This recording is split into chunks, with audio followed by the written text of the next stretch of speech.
Okay, so I will start now. So I'm Faiz Khan. I am the founder of Eduons, where we provide tuition courses, online courses for mainly for CTA and as well as third year. We focus on accounting, facts, and management accounting. In the coming years, we will then be working on tax and auditing. But at this point in time, we are only using we are only offering management accounting and financial reporting. So the structure of this lessons is as follows. The first 30 minutes, we will go over a high level, we will do a high level recap on the topic. And then for the next 60 minutes or a little bit more than 60 minutes, we will actually answer an exam question paper. In this particular lesson, we'll be covering FAC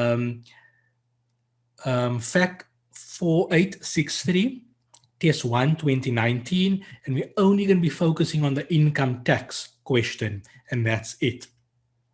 If you have any questions, then please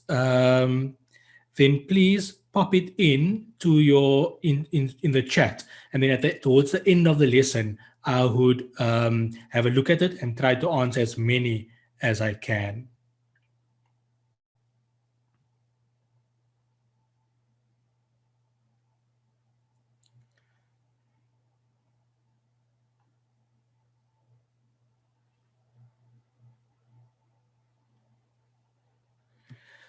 So let's get straight into it. We're going to be covering income tax. But before I go into income tax, let me just spend a few minutes by focusing on the actual subject, which is financial reporting. If you look at the term financial reporting, the whole purpose of financial reporting is to report financial information. How do we do that? We do that by preparing financial statements. So you must keep this in mind. When you are doing your financial reporting course, always remind yourself that you are reporting on financial information. And how are you doing that? By preparing financial statements. Now, if you read the conceptual framework within the accounting standards, the objective of financial reporting is to provide users of financial information, with financial information that is useful for decision making. So just keep that in mind. I'm going to show you how we link income taxes to the conceptual framework. So the objective of financial reporting, which you will find in the conceptual framework, is to prepare financial information, is to provide users with financial information that is useful for decision making.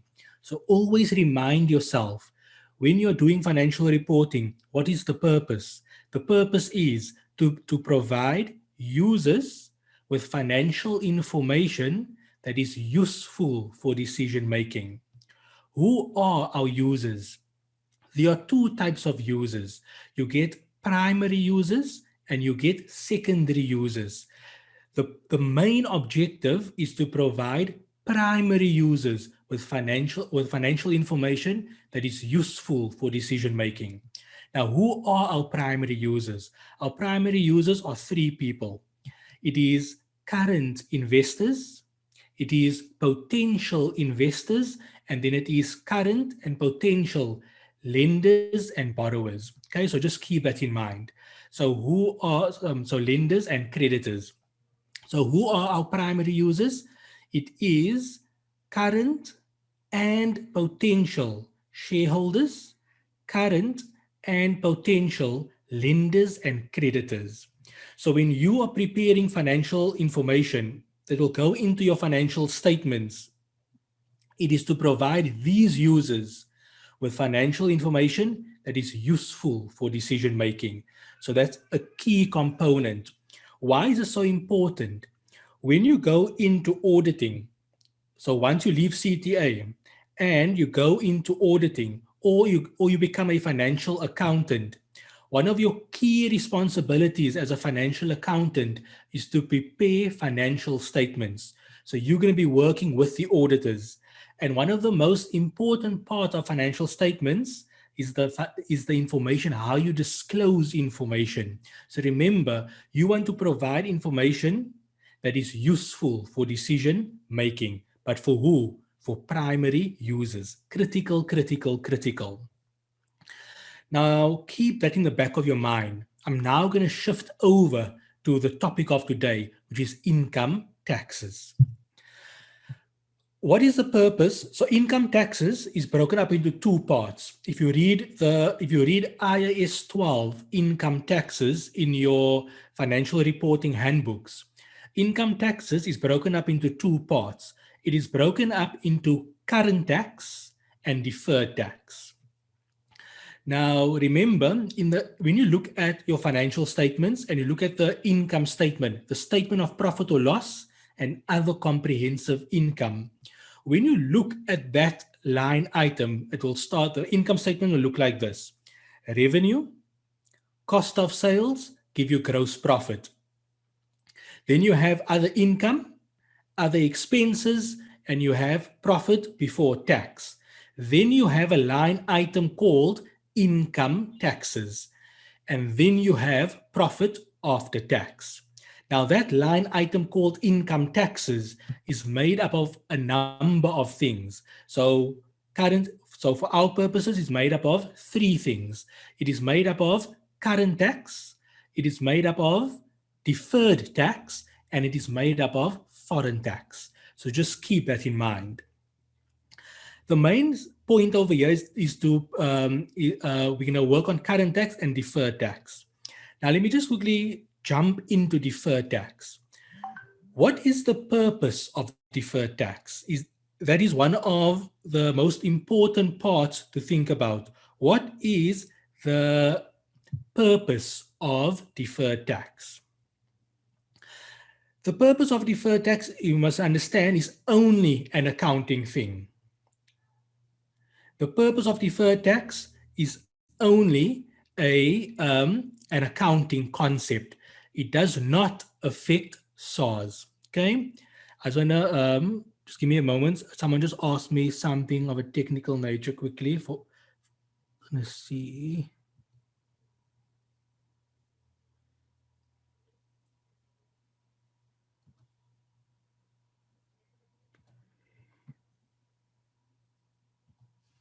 Can everyone hear me clearly? Just give me a thumbs up or something.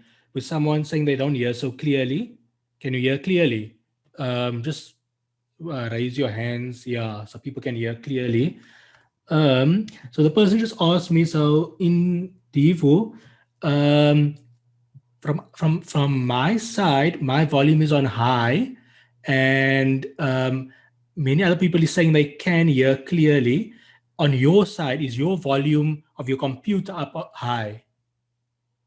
Just let me know. I'm going to continue in the meantime. So remember, from a deferred tax point of view, it is simply an accounting concept. SARS does not care about deferred tax. But now the question is, why does accountants want deferred tax? So let me explain. Why does accountants want the concept of deferred tax? And I'll use the income statement again. Remember, the income statement look as follows. The income statement looks as follows. Revenue, cost of sales, give you gross profit. Other income, other expenses, give you profit before tax. Now, the revenue line item is prepared using accounting rules and principles.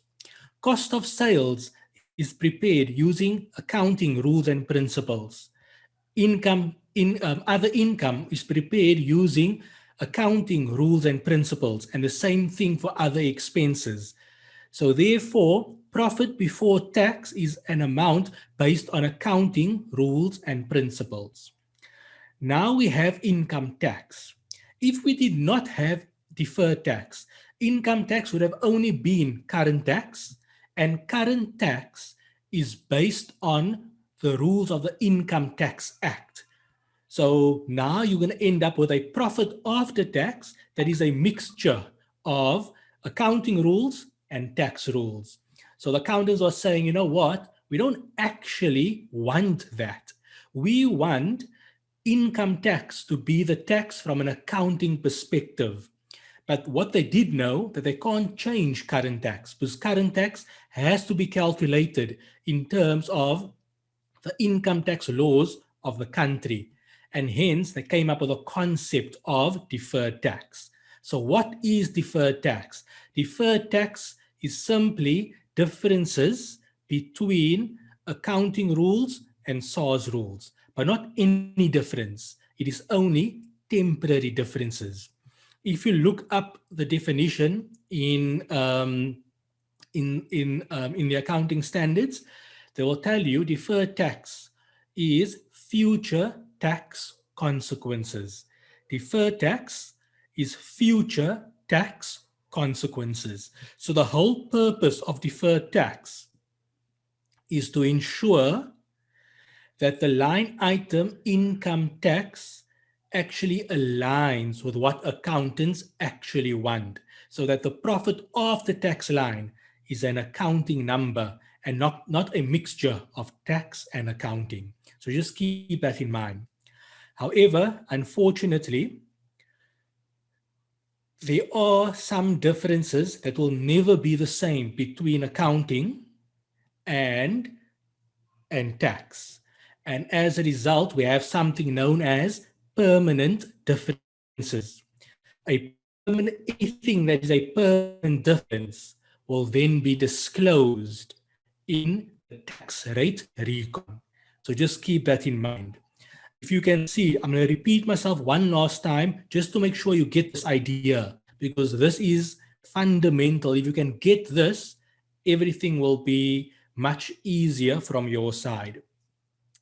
So the whole purpose of deferred tax is simply to align income taxes to be that what accounting expects it to be. So remember, the revenue line item, the cost of sales line item, the other income line item, the other expenses line item, all of those are accounted for in accordance with accounting rules and principles. And therefore, profit before tax is purely an accounting number. Now, when we come to income tax, if there was no deferred tax, income tax would purely be an amount based on current tax rules. In South Africa, SARS rules. And as a result, profit after tax would be an accounting number and a tax number.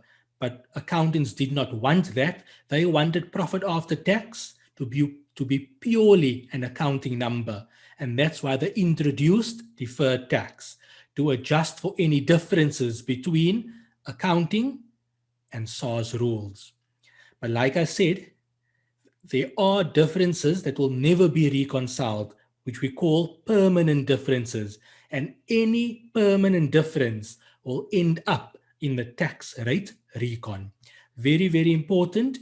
It is very, very important to understand that, because when I'm going to work through the question, I'm going to show you, as you work through a question, you need to identify whether something is permanent or whether it is temporary. If a difference is temporary, it must end up in the deferred tax calculation. If something is permanent, if a difference is permanent, it must end up in the tax rate recon. Always keep that in mind. Other details to know, which I'm not going to cover, I'll just bring it across over here. We cover all these details in our FAQ 4863 and 4861 course, and that is you need to know whether something is a taxable temporary difference, whether something is a taxable, whether something is a deductible temporary difference. You need to be able to pick up the definition of a tax base for an asset, a liability, and all of those type of things. But those kind of details we will deal with, we cover in detail in our course. For now, we're just going through the high-level basics of deferred tax and income taxes. So that is what I wanted to cover from a income tax, deferred tax point of view. I will reiterate what I just said now as I work through the scenario. So now I'm going to share with you on my screen CTA 2 Test 1 of 2019. We will be covering the income tax question. So I'm going to share it now and I will let you read through it for 5 minutes and then I will read it with you. The idea of me reading it with you is as follows. Number one is to show you how to read a scenario and how to break it down so that you learn over time. It's not going to happen overnight. You must practice each time you work through a question. How to read through a scenario so that when you come to an exam, you can break down any complex scenario. So that is one of the important things we teach in our course, how to break down any complex scenario so that no matter what you are given, you'll be able to understand the scenario. And then also to improve your exam technique. Remember, there's two things you kind of need. On a high level, you need two things to finish an exam paper. Number one, you need to know the work. And then number two, you need exam technique. If you have exam technique, but you don't know the work, there's nothing you can do, which is you're not going to be able to do anything because you don't know the work. But if you do know the work and you don't have exam technique, you may not finish because you're not doing it in the most efficient manner. So we try to teach you an exam technique and the theory so that you are able to finish an exam so you can finish every paper each time. But it takes time and it takes practice. So now I will go on and I'm going to share the scenario and I'll show you what we will be covering. Temporary differences end up, So temporary differences ends up in your deferred tax calculation and permanent differences end up in your tax rate recon. When we do the question, I'll reiterate it and you're going to see how it all comes together. So let me just share the question paper with you quickly.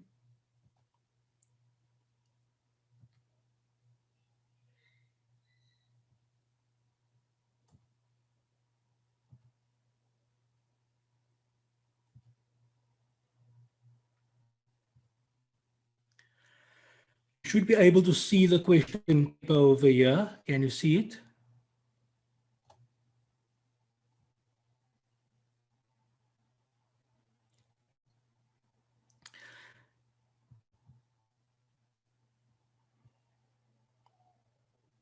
So here is the scenario. I'm just going to go right to the top and then I'll show you what we'll be covering. So this is question 1. So this here is question, let me just see quickly.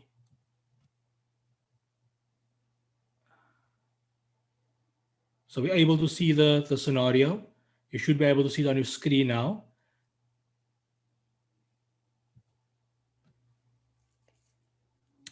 So what's important to note over here is that it is question 1, but it is the FAC 4863 test 1 of 2019. They're just telling you that you are a student studying towards the certificate in theory of accounting. And as part of your preparation for your final accounting examination, you are assisted in an audit firm with the following independent client queries. So there's client 1 and client 2. The income tax question is with client 2. So we're going to cover client 2, which is Major Ltd. I'm going to go straight into it. You can follow with me as to how I am reading the scenario. And as I read the scenario, I will highlight some important points. I'll give you just 2 minutes just to maybe get a piece of paper if you need, so you can take some notes down. And I'm going to check the chat quickly. But before I go on, do you have any questions? So let's see some people in the chat.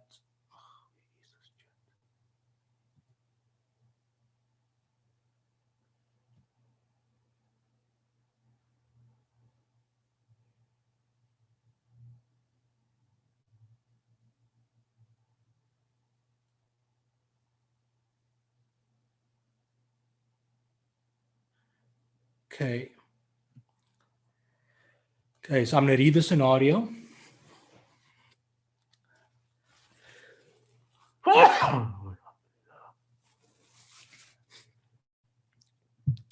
So let's say Malaysia is listed in the industrial sector of the Johannesburg Stock Exchange and has a 28 February 2019 financial year. So in that paragraph, just two important things to note. Your financial year end is 28 February 2019. That's very important because we need to have a reference point. From a financial reporting point of view, they are telling you that this company is listed. For our purposes, there is no major consequence of that before there was a major consequence. So when a company is listed, there is two standards in the financial reporting standards that is specifically applicable to listed companies. That is earnings per share and segmented reporting. Now, segmented reporting is still something that we have covered, but it's very, very minor. Earnings per share used to be a very big topic for us. However, I think 2 or 3 years ago, SAICA removed it from the syllabus, and therefore earnings per share is no longer examinable. But that used to be a very, very big section. So just keep in mind, a listed company have to apply earnings per share as well as segmented reporting. If a company is not listed, then share and segmented reporting is not applicable. Why that's important to note, because remember, if you say you are complying with IFRS, you have to comply with every standard. You can't pick and choose. And that is why it's important to note, if you are not a listed company, then earnings per share and segmented reporting does not apply to you. It only applies to listed companies. From a CTA point of view, we don't have to worry. There's nothing important about that. But just to touch on the listed aspect, that does have a significant role when it comes to MAC, and it does have a significant role when it comes to auditing. Remember, for auditing, it impacts your risk analysis. For MAC, Management Accounting and Finance, in valuations, it plays a critical role, whether companies listed or not listed. I'm not going to go into the details. I'm just pointing out to you. Now they're saying the following information relates to Malaysia Ltd for the year ended 20 February 2019. I just want to, before I go into the details, just remember, whether you CTA 1 or CTA 2, right? This is a test 1 paper. When you write test 1, the following topics would have been covered. Number 1, it is the conceptual framework. Number 2, it is the presentation of financial statements. Number 3, it is changes in accounting policies, estimates, and errors. Number 4, it is inventory. Number 5, it is income taxes. And then for CTA 2 only, not for CTA 1, for CTA 2 only, it is fair value. So just keep that in mind. So within this question paper, we're only doing one part of it, but within this question paper, they'll cover those various aspects. Conceptual framework, presentation of financial statements, changes in accounting policies, in inventory, income taxes, and fair value. So number 1, the profit before tax for the year before taking into account the information in notes 2 to 4 is for 2019, 21,290,000 Rand. For 2018, 18,964,000 Rand.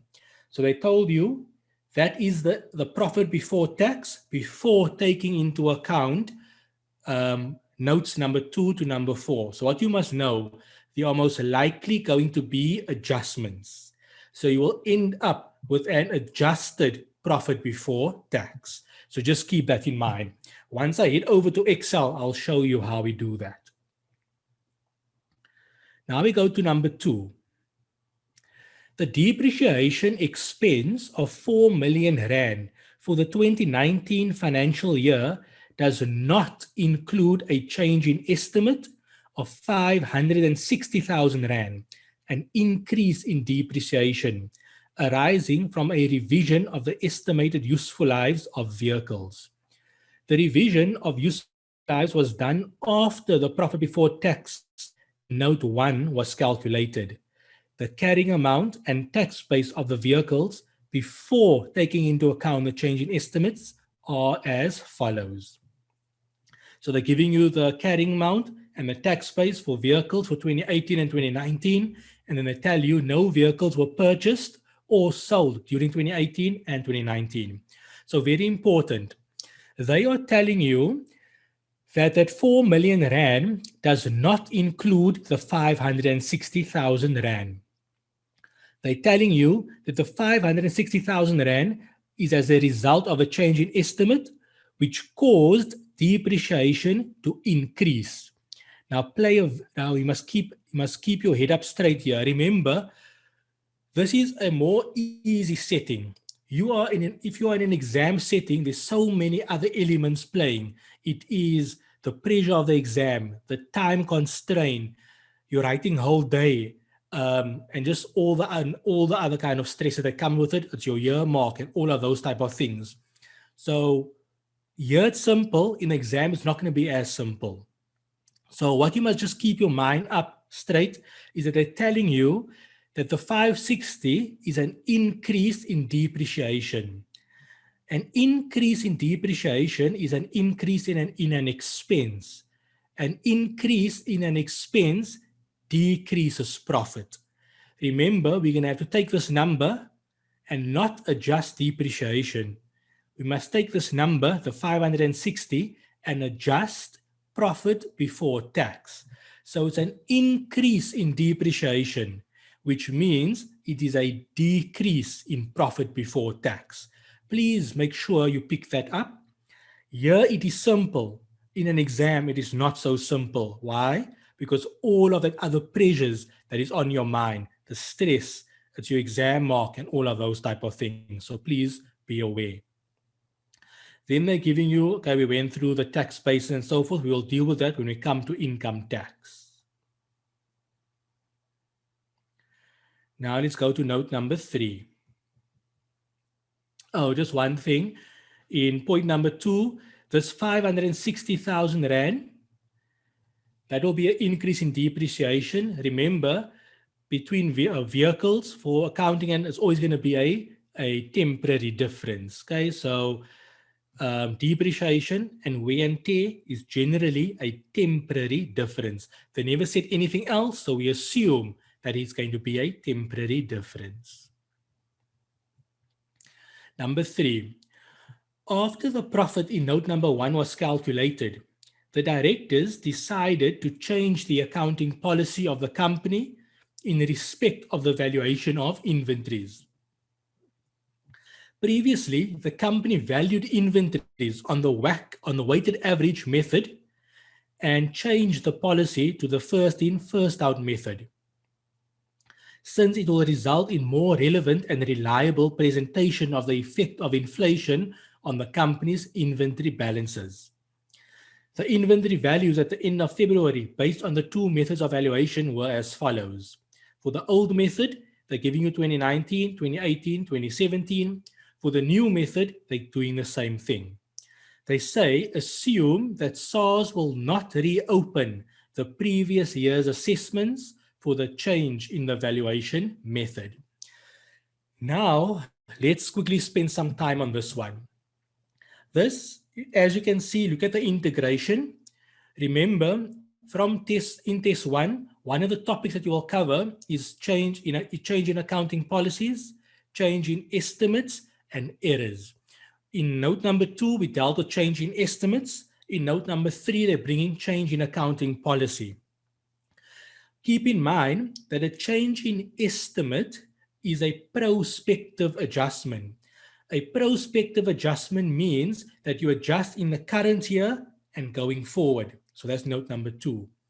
In note number 3, it's a change in accounting policy. A change in accounting policy, that is a retrospective adjustment. A retrospective adjustment means you have to go back in time.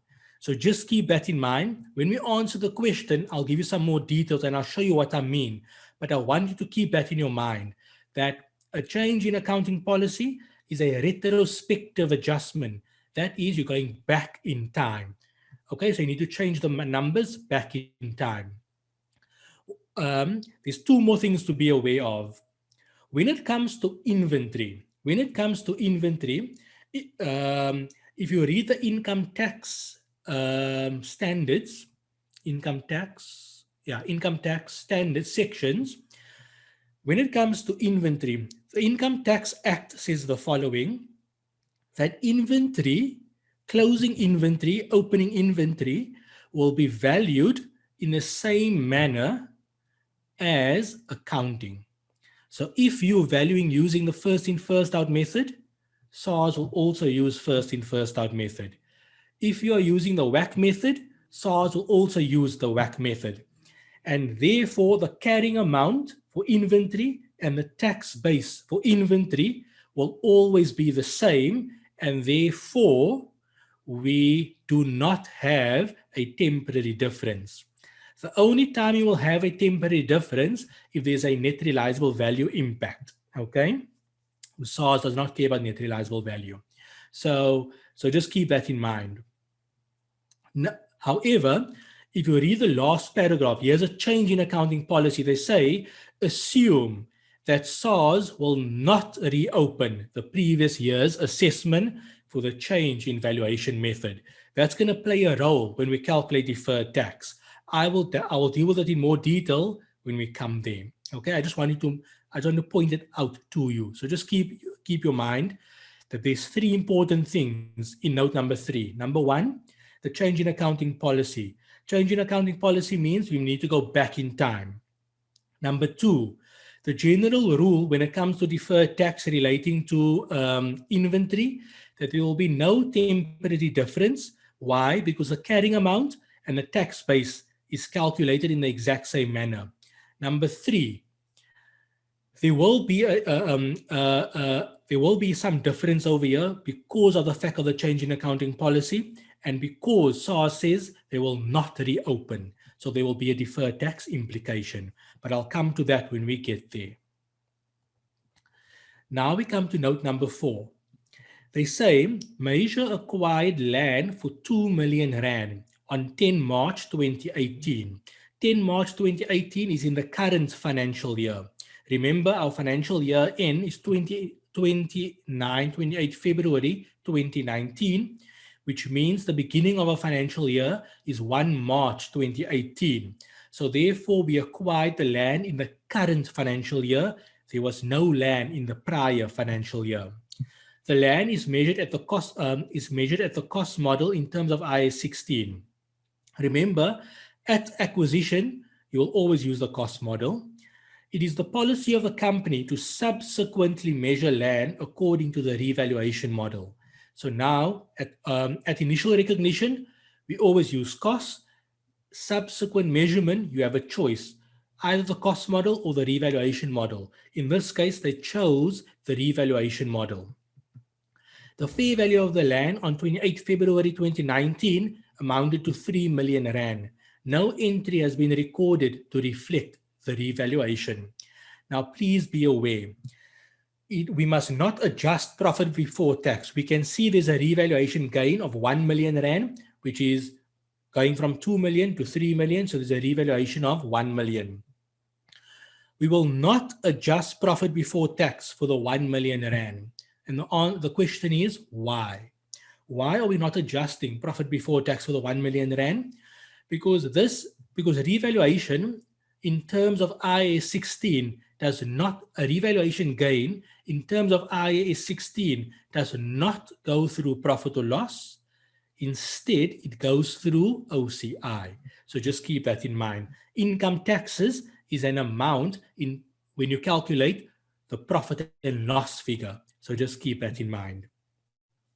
Note number 5, included in profit before tax are, among others, the following items. Dividends received, non-taxable. So remember, of 200,000. So keep in mind, dividends received is going to go into the income statement as income. From an accounting perspective, we want to tax that because we're receiving income. However, from a SARS point of view, SARS is never going to tax dividends received because dividends received is exempt in terms of the Income Tax Act. And hence, there will always be a difference between how accounting is going to treat it and how SARS is going to treat it. So that is a permanent difference. So that dividends received is a permanent difference, and we expect it to end up in the tax rate recon. Foreign income. After deduction of 10,000 Rand foreign taxes, that is not taxable in South Africa. So what you're going to know? Accounting is going to include the foreign income, and accounting is expecting to be taxed on the foreign income. However, from a SARS point of view, they're never going to tax us because they're telling us it is not taxable.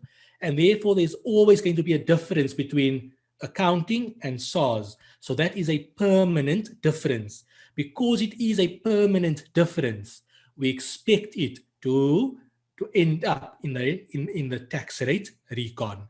So just keep that in mind. Just another important aspect, this is critical, and this applies to everything in accounting, not just over here. This applies to everything in accounting. They are telling you that included in profit before tax is 50,000 Rand for foreign income. But that foreign income is after tax. What does that mean? That we had foreign income of 60,000 Rand, then there was a foreign tax of 10,000 Rand, which gave us 50,000 Rand. So they only included 50,000 Rand in other income. Now, from an accounting perspective, every item, every transaction must be recorded before tax and must not be recorded after tax. Why? Because tax is accounted for separately in a line item called income taxes. So therefore, we need to make an adjustment. We need to increase that 50,000 Rand sitting in other income to 60,000 Rand. So we'll have to make a 10,000 Rand adjustment. Once again, you're going to see it now come to life when we do the question, when I head over to Excel. Then we have donations tax. Donations tax not deductible. So what went through other expenses is a donation of 10,000 Rand. Accounting is expecting to get a deduction. SARS is telling you we're not going to give you a deduction. So therefore, accounting is always going to want a deduction. SARS is never going to give you a deduction. So there's always going to be a difference. That means there's a permanent difference. And every permanent difference needs to end up in the tax rate recon. Note number 6, just additional information. Normal tax, 28%. Capital gains, inclusion rate, 80%. Then note number 7, the tax payable account in the general ledger on 28 February 2019 is as follows. Your opening balance, 5.3 million. So the opening balance is 5.3 million. So just think about this. If that was the only transaction last year, the journal entry would have been as follows. Just assume that opening balance was the only transaction for tax last year. The journal entry would have been as follows. Debit income tax, 5.3 million. Credit, SARS payable, 5.3 million. So we already know we owe SARS 5.3 million rand.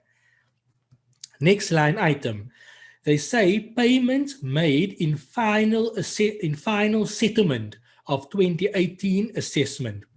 So we were saying we expect to pay SARS 5.3 million. But when the assessment actually came, we paid SARS 5,240,000 rand. So just keep this in mind. We expected to pay SARS 5.3 million. So we made a provision for 5.3 million. However, when SARS came back, SARS said, actually, you must only give us 5,240,000 rand. That means we over-provided by 60,000 rand. Because SARS saying we owe them less based on what we expected, we over-provided. We over-provided by 60,000 rand. You're going to see that's going to impact our income tax note, and it will also impact our tax rate recon. And then they say provisional payments made in respect of 2019, 3.2 million. Okay, cool. Happy with that. Now we go to the required. The required, we're going to deal with part B over here. We're going to deal with part B, but we're only going to do with part B, point number 2, and part B, point number 3. The main focus is part B3, but the reason why I'm doing 2, we need 2 to do number 3. So that is where I'm going to start. Before I go on, do you have any questions or can I move on? You can just put in the chat if you have any questions. Otherwise, I will just move on.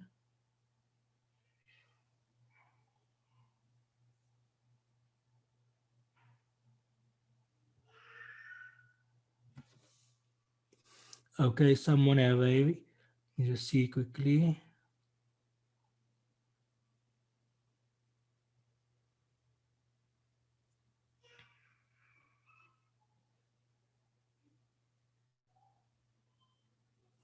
Okay, so one of the questions, this,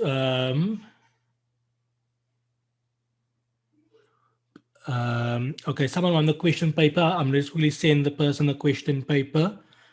And I just want to answer one question. So is this, okay, so this is for CTA, CTA1, CTA2. Remember, I'm covering a CTA2 question paper. However, it is applicable to CTA1 and CTA2 because the principles are exactly the same, no difference. There's no two standards for CTA1 or CTA2, there's only one standard.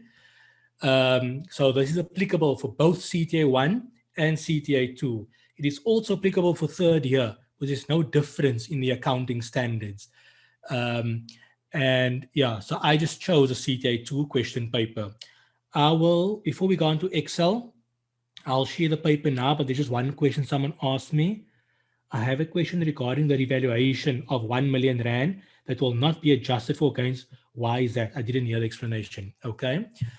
So the reason why the revaluation of 1 million rand will not be adjusted for against profit before tax.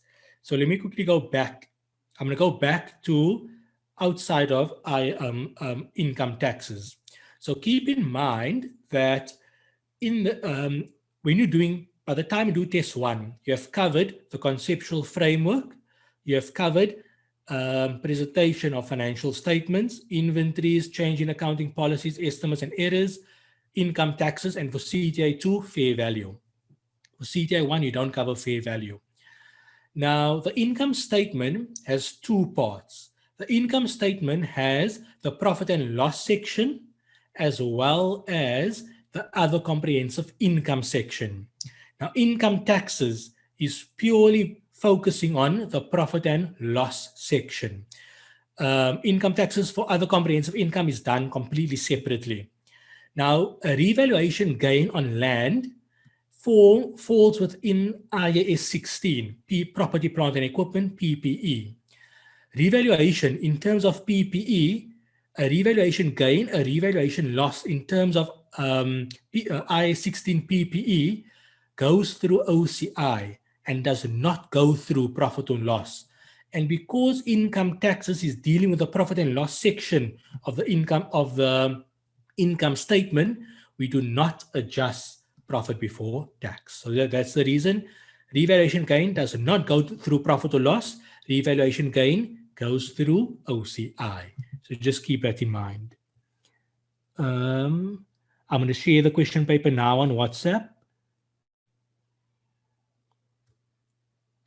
Yes, so it is applicable to so remember the Advanced Diploma in Accounting Sciences on the old way there was 4 facts questions, 4 fact modules. Fact 3701, 3702, 3703, 3704. If I remember correctly, deferred tax falls within fact 3701. So you do exactly the same thing in fact 3701. The tax, okay, can you explain the inventory part? Okay, so the inventory part for the tax base. So generally, the tax base for inventory will equal to the carrying amount for inventory. When I say carrying amount, that is in terms of accounting. Tax base is in terms of SARS rules, the Income Tax Act. So tax base is in terms of the Income Tax Act.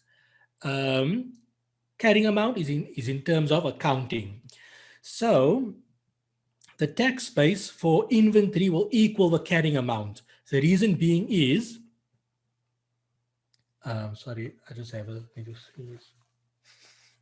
so the reason being is that in the Income Tax Act, if you read section 22 of the Income Tax Act, which deals with inventory, they will tell you that the closing balance of inventory, I think section 22.1 or section 22.2 will tell you that the closing balance of inventory is calculated in the same manner as you do in terms of, in the same way as you calculate your carrying amount of inventory. They say it in a very complicated manner, in a very law-ish, income tax-ish type manner, but in simple terms, they are saying the way you calculate in your inventory for SARS purposes is exactly the same way as you calculate inventory for accounting purposes. And that is why the tax base will always be the same. However, in this particular question, there will be a difference because of the change in accounting policy and because SARS is not going back in time to change numbers.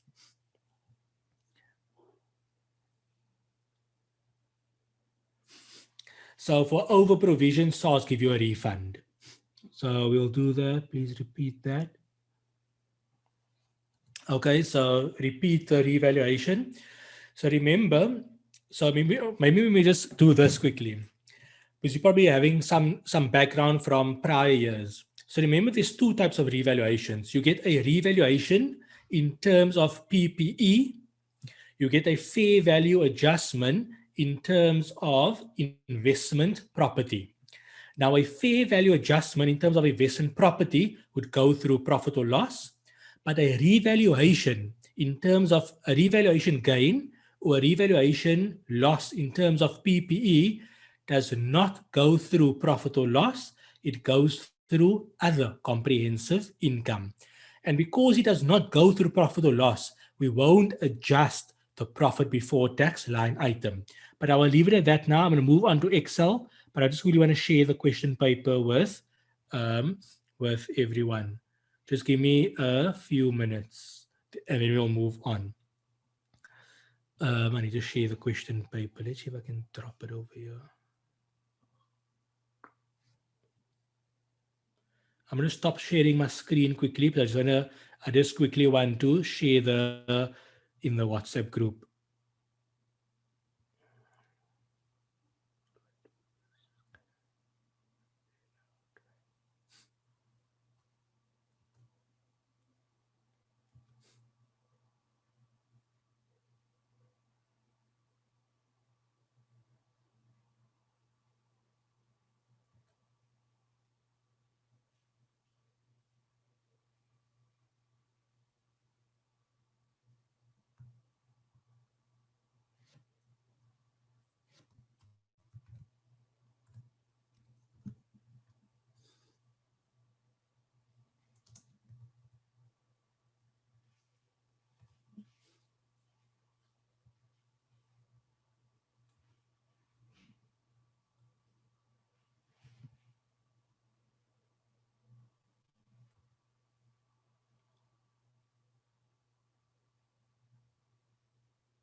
Okay, so I shared it in the group. It should be on page, the scenario is on page 81. So it'll be there. I'm going to move on now to my Excel sheet. Just tell me once you see Excel.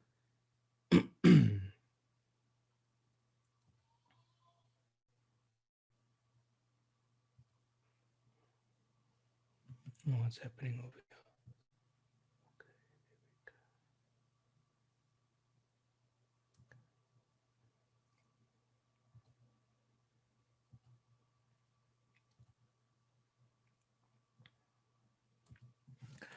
Okay, so you should be able to see Excel.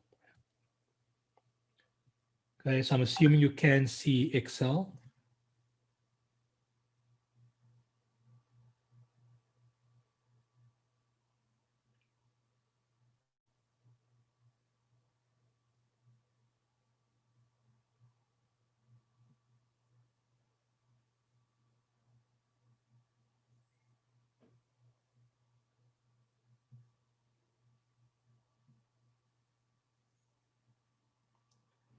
The paper should be here.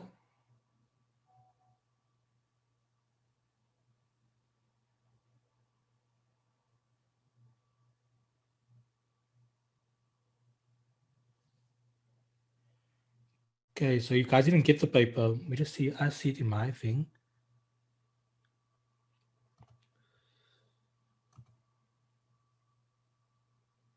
Oh, shucks, it's still. Oh, I didn't press send. There we go. I didn't press send. Sorry. It's still downloading. Okay, it should be there now. Do you get it? Sorry about that. I didn't press send. It was sitting there in preview mode.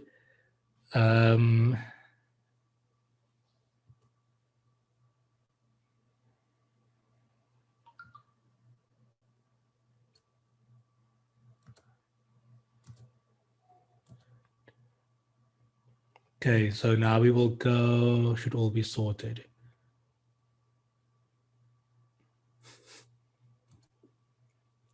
Okay, so now we can go on to the question, income tax. You guys all have it. Okay, so that is fine. There we go. Let me just see what the chat has to say. Okay, you got it. Cool. What's the par of the inventory? And did you mention something about?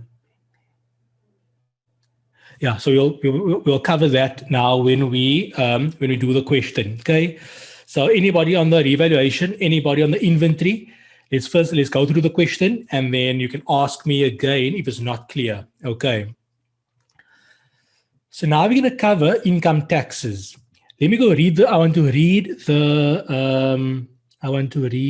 the required. I want to make sure you understand, show you how to read the required.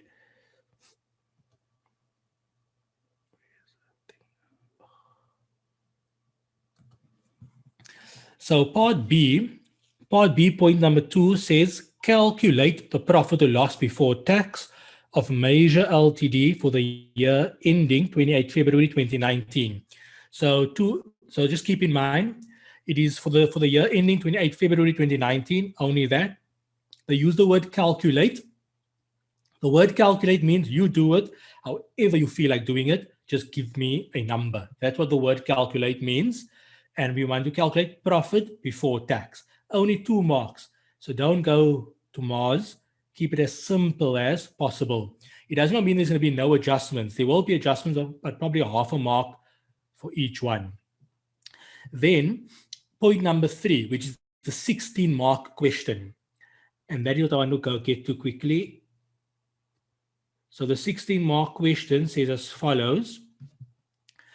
Prepare the income tax note to the financial statements of Major Ltd for the year ended 28 February 2019 as required by IAS 12 income taxes. IAS 12 income taxes is the accounting standard. You should have like those green or red books. Please make sure if you're CTA 1 And if you're CTA 2, you have no choice. You need to read your standards. So remember, that is what you take into the exam. And all the answers is in there if you read it. But you're not going to find the answer on the day. You have to read it before the time. So make sure you make time to read your standards, especially for income tax, your Income Tax Act, and your accounting handbooks. Please make sure you read it. Okay, it's going to help you. It's really, really going to help you. So they use, in point number 3, they use the word prepare. So when they use the word prepare, it means it needs to be in a certain manner. So the certain manner has to meet the general standard of financial statements. And I'll show you that. There will generally be 1 mark for that, for presentation. You know, they generally give you marks for presentation, and that would be marks for presentation. So like with a calculation, you can do it however you want. But with preparation, you can't do it however you want. It needs to be in the prescribed format, and financial statements has a certain format. Then they say, please note, the movement in temporary differences in the current tax calculation must be calculated using the statement of financial position method. So remember, there's 2 ways of calculating deferred tax: the income statement method and the statement of financial position method. The reason why UNISA is so clear, and they make it clear that you have to use a statement of financial position method, is because different universities use different methods. However, if you study the accounting standard, if you study IAS 12 income taxes carefully, then you will come to realize that the correct approach is the statement of financial position method. And you should not be using the income statement method, although you can, but the correct approach is a statement of financial position method. So UNISA is just very clear which method you have to use, because earlier in UNISA's courses, like maybe first year and so forth, they may have taught you the income statement method as well. Then they say the income tax expense reconciliation should be done in accordance with IAS 12.81. So IAS 12, paragraph 81I. Now, if you don't have your standard with you, you're not going to know what is paragraph 81I. Remember, the tax rate reconciliation can be done in 2 ways, either in rand value or in percentage. So the accounting standard will tell you a numerical reconciliation or a percentage reconciliation. Now, IAS 12, paragraph 81I refers to the numerical reconciliation. And then they say comparative figures are not required. Why is that important? When they say prepare financial statements, a set of financial statements includes a few things. If they say prepare financial statements, it must be the complete set. Comparative figures is part of a completed set of financial statements. So if they do not tell you ignore comparatives, it means you must include comparatives. They don't want comparatives, so that's why they have to tell you don't include comparatives. Very, very important. If you do not see that line item called comparatives are not required, or ignore comparatives, then that means you must provide the previous period, because a complete set of financial statements have the current year and at least 1 prior year. So just keep that in mind. So that is what I wanted to bring to your attention, and now we can go about answering. Then there's some notes. We're not going to worry with the notes. Okay. So now I'm going to go back to, we're going to do part B2 and part B3. So now I'm going to do, you should see the Excel sheet. So I'm going to do income taxes. So this is B2. And then this will be B3.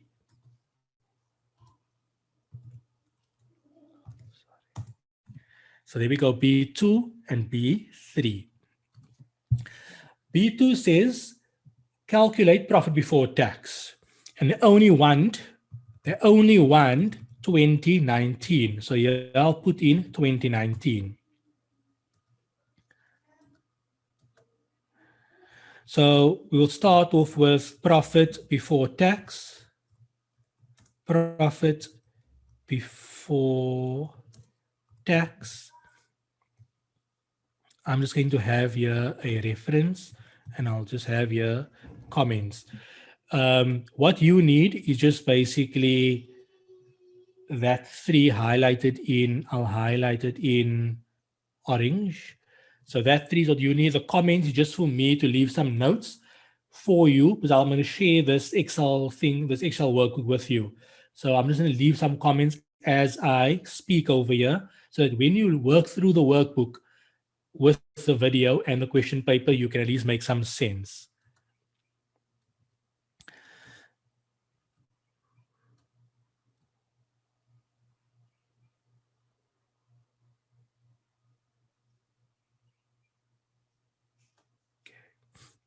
So profit before tax in 2019, profit before tax, that was 21 million something.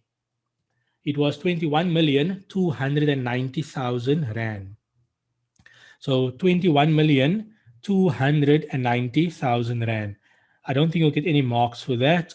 Here, I'm just going to say, under reference, I'm just going to say this was given. Okay.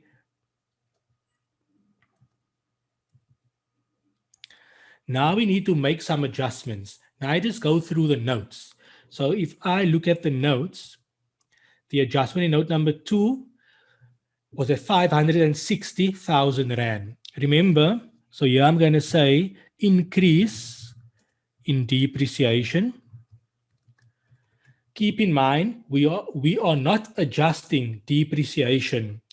We are adjusting profit before tax with the increase in depreciation.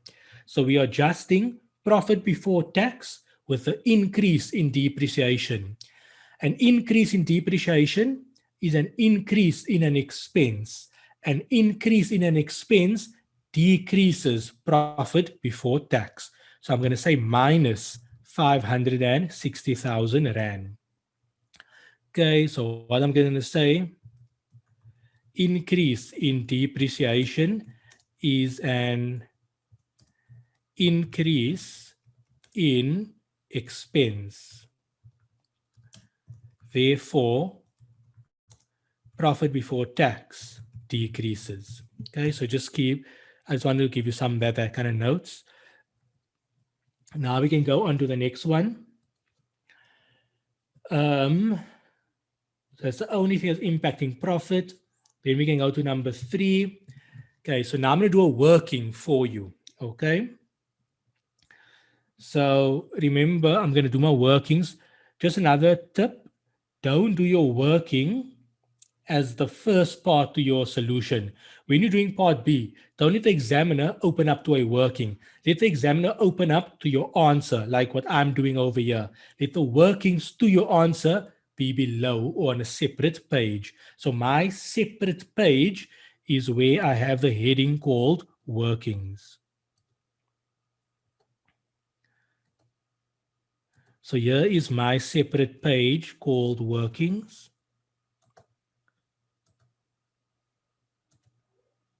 So my separate page or my workings that is below my actual answer is over here.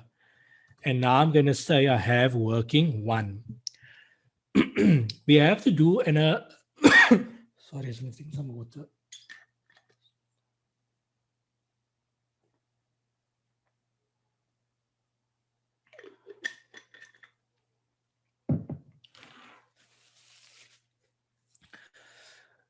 So I'm going to do the working relating to the inventory, the change in accounting policy. I'm not going to do the change in accounting policy, but I'll do the workings that affect the change in accounting policy.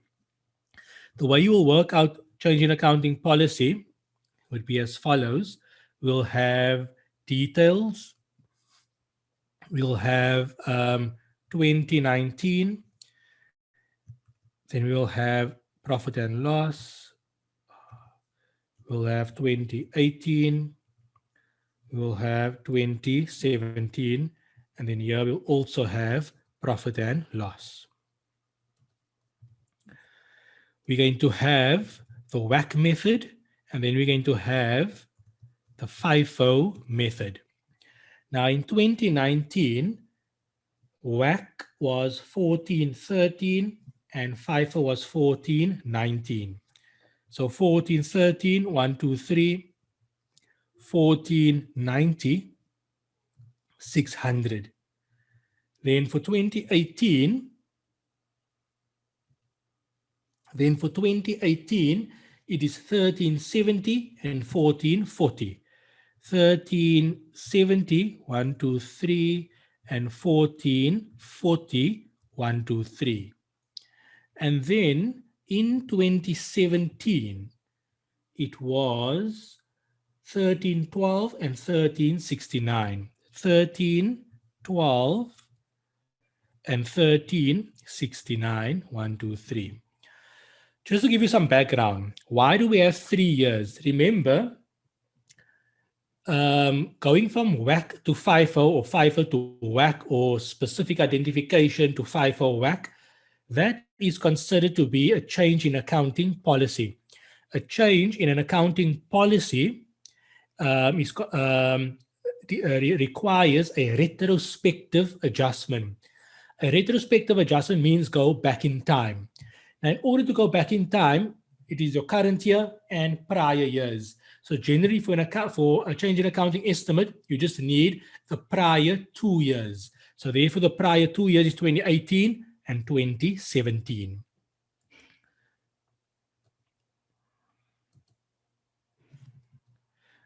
Okay.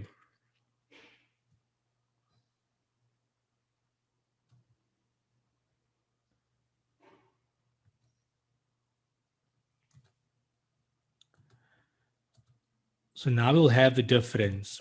We'll say new policy minus the old policy. There's a 77,600 Rand impact on the closing balance of inventory. So the closing balance of inventory increased by 77,600 Rand as a result of the change in accounting policy. Same thing over there. Same thing over there. Okay. Now we can have the deferred tax impact. So this is going to be, okay, so now we can have income tax, or I was going to call it tax impact at 28%.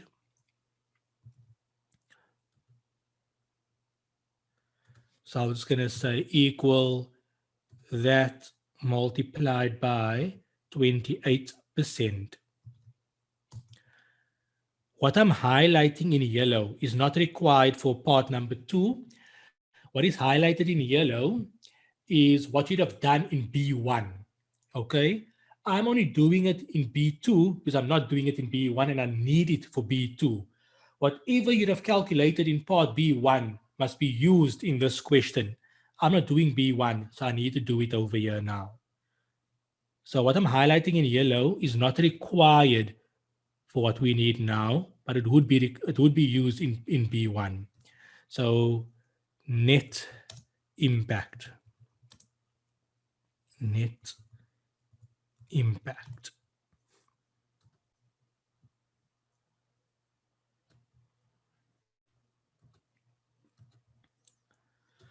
So remember, the net impact as a result of the change in would be that.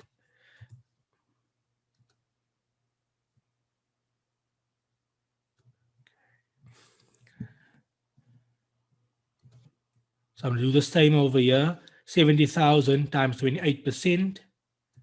57,000 times 28%.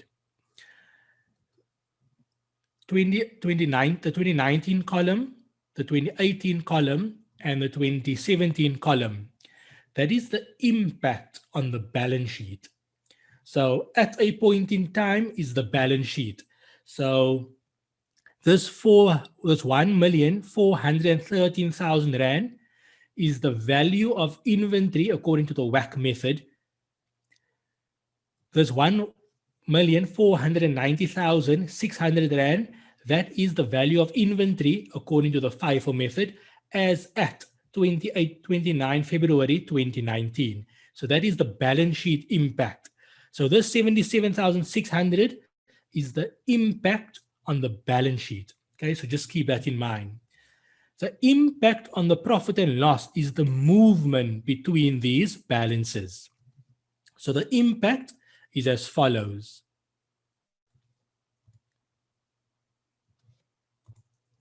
So the impact is because closing balance increased by 77,600 Rand, cost of sales will decrease by, the movement in cost of sales will decrease by 7,600. So just keep that in mind.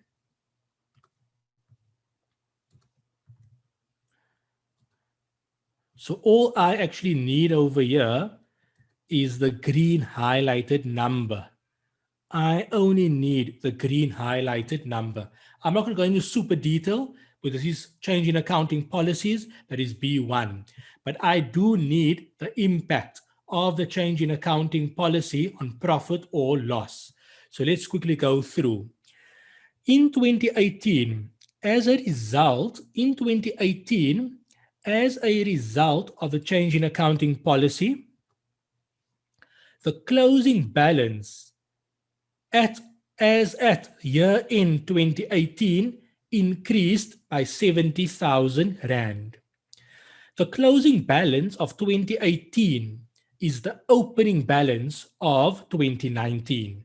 Keep that in mind. How do I know that? Remember the formula, cost of sales equals opening balance plus purchases minus closing balance. So 28 February 2018, as a result of the change in accounting policy, the closing balance of 2018's inventory increased by 28,000 Rand. Okay? So if I do it like this, just to demonstrate to you, so if I'm going to say cost of sales, I'm going to say opening balance, purchases, closing balance. And then we're going to get to cost of sales. So the closing balance of 2018 increased by 70,000 Rand as a result of the change in accounting policy. The closing balance of last year is the opening balance of this year. So therefore, as a result of the change in accounting policy, this year's opening balance is higher by 70,000 Rand. Purchases will be zero. Why is purchases zero? If Pick n Pay buys inventory from Coca-Cola, Coca-Cola does not care what Pick n Pay's policy for inventory is. Coca-Cola wants to be paid based on what Pick n Pay bought from them. So therefore, the change in accounting policy as to how you value inventory at year end has no impact on purchases because the supplier does not care about your valuation. All they care about is the invoice they gave you, and you have to pay them that invoice. So a change in accounting policy does not impact purchases, and therefore purchases is zero. Now we come to 2019. As a result of the change in accounting policy, the closing balance for 2019 increased by 77,600. So over here, it went up by 77,600. Are you happy with that? So I'll just make some notes here on the side. Opening balance increases because closing balance of 2018 increase due to change in accounting policy. Change in accounting policy. Okay. No impact on purchases because you have to pay the supplier based on the invoice. Supplier does not care about your valuation method. Okay, so just keep that in mind. Closing balance increases as a result, okay, increases due to change in accounting policy. Okay, accounting policy. Now let's have a look at the impact of this on cost of sales. Remember, cost of sales equals opening balance plus purchases minus closing balance.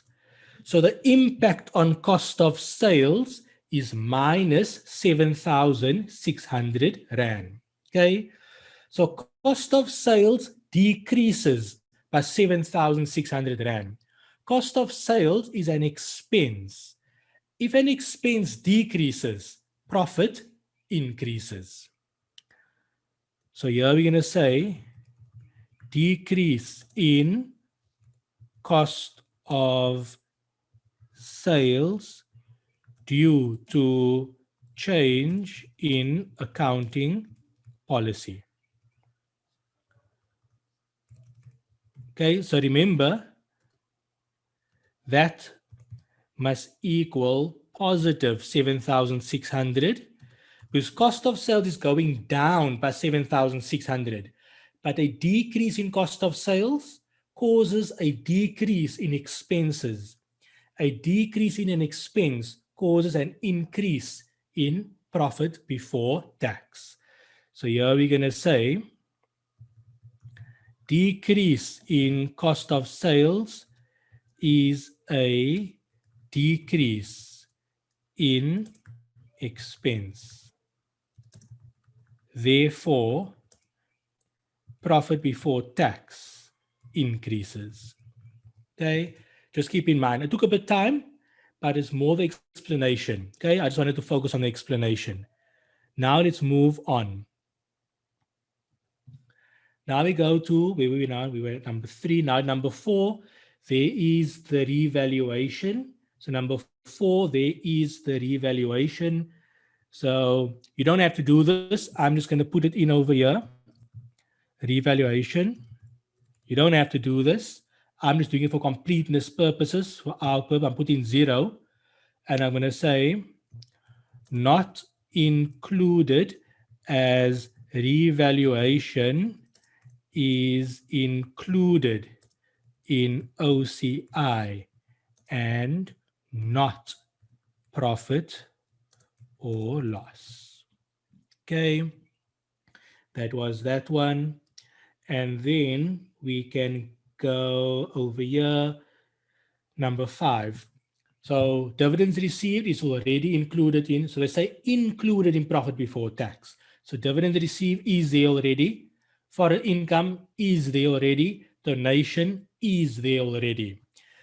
But now keep in mind, what is included in foreign income, the amount of foreign income included in profit before tax is 50,000 Rand. What should be included in profit before tax relating to foreign income is the amount before tax.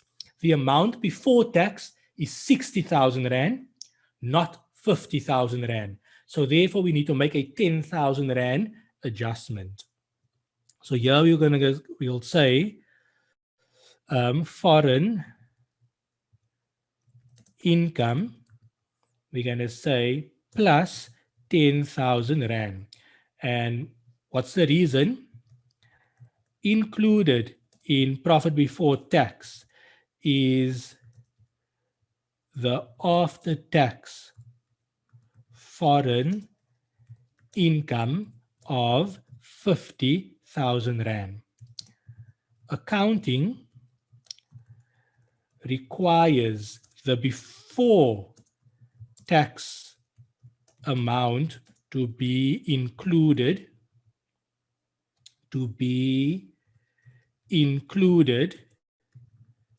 in profit before tax, because tax is always a separate line item.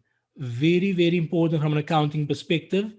This principle is going to have an impact also in impairment. Okay, so when it comes to impairment, this principle of always before tax, because income tax is a separate line item, will have an impact when you deal with impairment for test 2. Okay, so just be aware of that.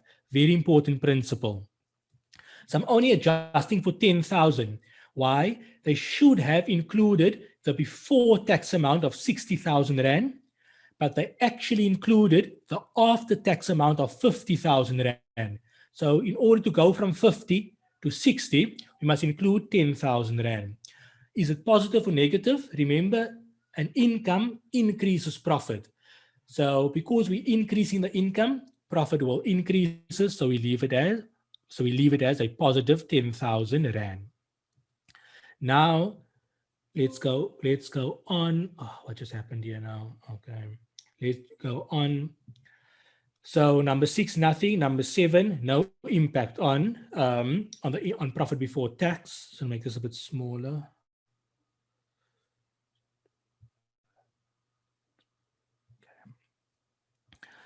So now we can have the adjusted profit before tax.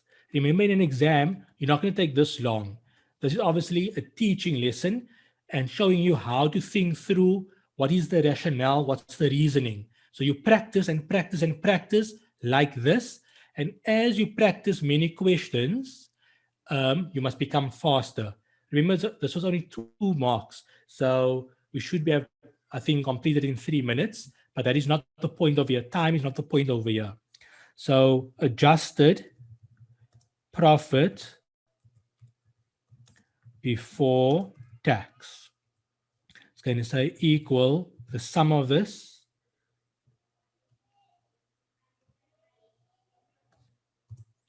and that is my adjusted profit before tax, which I'm going to need. Remember, this one over here came from working 1.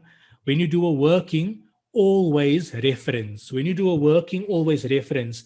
Because if the 7,600 Rand is incorrect, the examiner is going to mark this 21,290, the 560, the 7,600, the 10,000. If the 7,600 Rand is wrong, then they'll see, oh, there's a working 1. They will go to my workings and they'll find working 1 and they will see where I went wrong. And I will get part marks. But if there is no reference, if I did not have that over there, then you run the risk of the examiner not going to look for the marks. Some examiners are nice. Some of the examiners are nice. They will go look. Some of the examiners will not look depending when they're marking your paper. If they're marking your paper at 3 o'clock in the morning, they may not want to go and look for marks.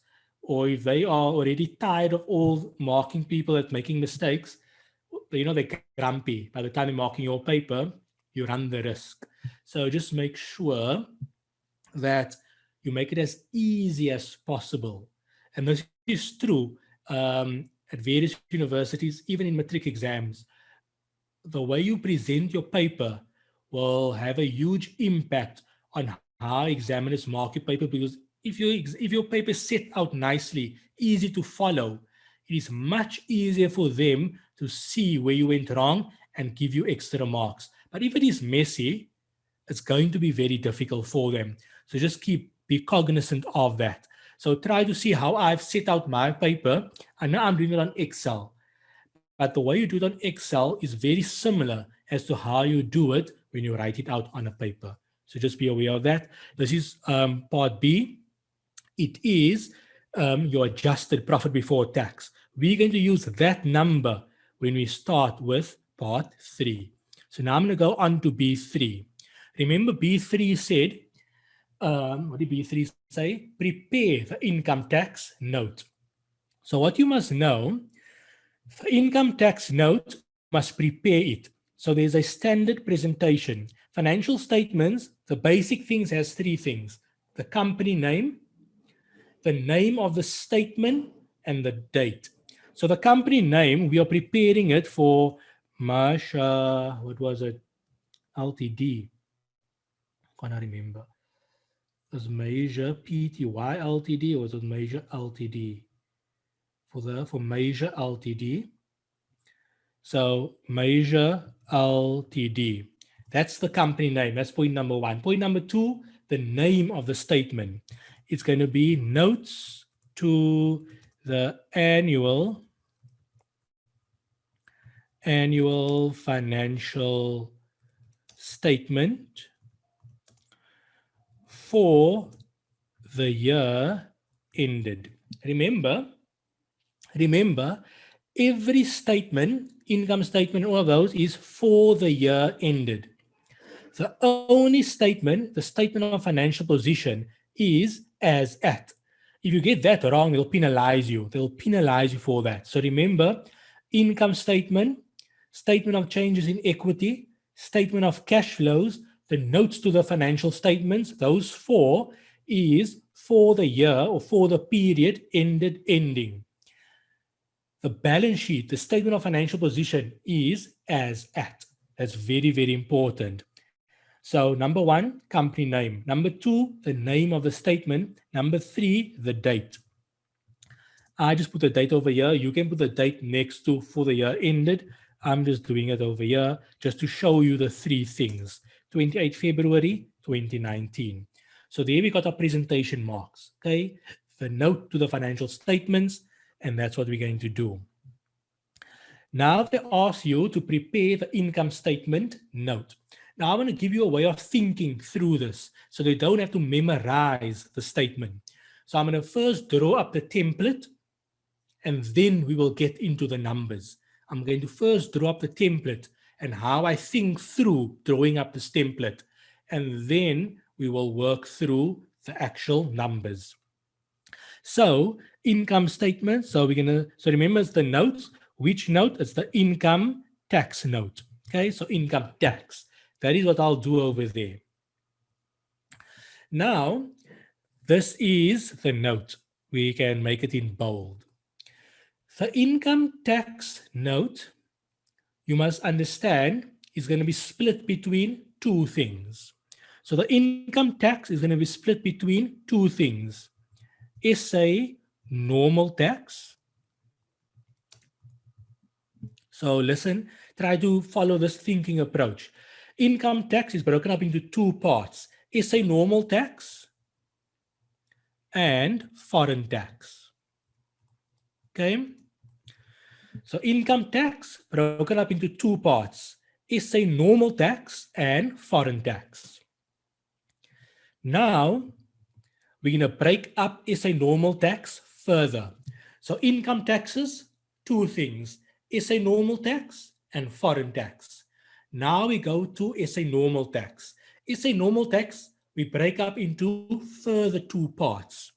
It will be current tax and it will be deferred tax.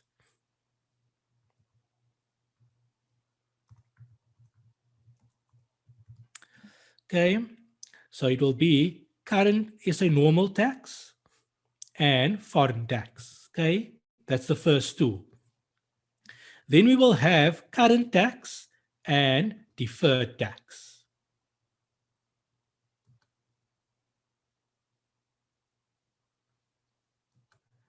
So just be aware of that. What's the thinking approach? Income taxes has two parts: SA normal tax, foreign tax. Now under SA normal tax, there's a further two parts: current tax and deferred tax. Now under current tax, there will be certain things. Under deferred tax, there will be certain things. So the common things under current tax are the following. Current year, current year tax, and then a prior year over or under provision. We know we have a prior year over provision. So just keep that in mind. Current tax has two parts: current year tax and prior year over or under provision. Okay, in our case, we have an over provision. Then deferred tax. The most common thing for deferred tax is movement in temporary differences. Temporary differences. Okay, got that spelling wrong. Okay, so once again, the thinking approach. You need to, they say, dear student, please prepare the income tax note. You must tell yourself, okay, they use the word prepare and they want it for the 2019 financial year. So when we prepare, the format is company name, the name of the statement, and the date. Okay, we got that. In this case, the note that they want is income tax. Tell yourself, income tax has two parts: SA normal tax and foreign tax. Okay, so we're happy with that. The next, you will tell yourself, okay, SA normal tax is broken up into a further two parts: current tax and deferred tax. Now, under current tax, there can be a number of things. Under deferred tax, there can be a number of things. The two typical things for current tax is current year and prior year under or over provision. For deferred tax, there will be movement in temporary differences, and then 2 to 3 line items relating to assessed losses. There's no assessed losses in this question, so I'm not going through assessed losses. Assessed losses will be covered in detail for those of you who have joined the course, the FAC 4863 course. We covered assessed losses in more detail over there, so I won't be covering assessed losses over here. But under deferred tax, you'll also have the various types of assessed losses. There's about 3 types of assessed losses. When I say 3, there's not really 3. There's about 2, but it's triggered for different reasons. And IAS 12 require you to split the different reasons. So there's generally 3 reasons, and when you show the 3 different reasons. Why? The reason why we have to show that provides users of financial information with more useful information. And that is why the accounting standard wants that split further. But like I said, I'm not going into detail with assessed losses. We cover that in the course. So there we go. So please do not memorize this. Try to sit back after this lesson before you go sleep and tell yourself, income tax has 2 parts: SA normal tax, foreign tax. SA normal tax has a further 2 parts: current tax, deferred tax. And then you can tell yourself, current tax, current year, prior year under or over provision. Deferred tax, the most common one, movement in temporary differences, and then there could be line items relating to assessed losses. Okay, so now we can work on that, and then this will give you income tax. This line item over here, this income tax line item, okay, this will be the income tax amount under in the income statement for profit or loss. Okay, so just be aware of that. So income statement for profit or loss. So that's what we're going to do. I'm just going to sum up all of this.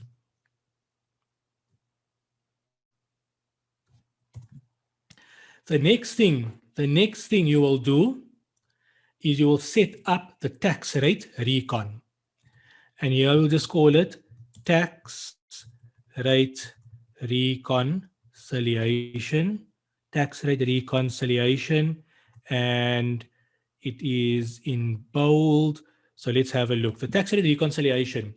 You will start off with profit before tax. You will just show this. You'll generally have it underlined. I'm just making it in bold, and you will have it underlined. Okay. And then we will say tax at 28%. Tax at 28%. You will then have all your permanent differences. We will list them just now. We will have all our permanent differences, and then we will end up with this line item.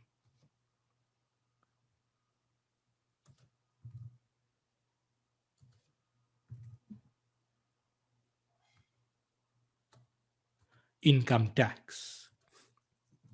What you must know, just for your purposes, I'm just going to add this up, equal the sum, tax at 28% and all of that. What you must know, that income tax line item must equal that income tax line item. When the answer says true, you know you are happy. At this point in time, it's going to say true because both is 0, but we have to work through it now. So let's quickly work through this. So here we have the template. Before you even work through the scenario, and you have to do the income tax. You have to do the income tax note. Go through the income tax thought process, and then you have the tax and reconciliation. The way you set up your tax and reconciliation, you start with profit before tax. You must know, then you will say tax at 28%. The tax at 28% is going to be profit before tax, the accounting profit before tax, multiplied by 28%. You want to reconcile the profit before tax at 28%, what accounting expected tax to be, to what it actually is. The only reason that the accounting profit before tax at 28% is different from what the actual income tax expense is because of permanent differences. Now remember, we already identified our permanent differences. So these are our permanent differences. Number 1, it was the dividends received. It was the dividends received, which was non-taxable. Number 2, it was the foreign, I was going to say donations tax, which was non-deductible. Non-deductible. Number 3, we know the foreign tax is not taxed, so foreign income. And then number, what was the other one now? And then don't forget your prior year. The prior year provision is always included in your tax rate recon. Prior year over or under provision is always included in your tax rate recon. So your prior year over or under provision is always included in your tax rate recon. So just keep that in mind. Now let's go through this. We will start off with current tax. I'm going to show you how you calculate current tax. Okay, remember current tax is a SARS calculation. Current tax is a SARS calculation. Just to keep things neater, I'm going to put workings over here. Workings B3.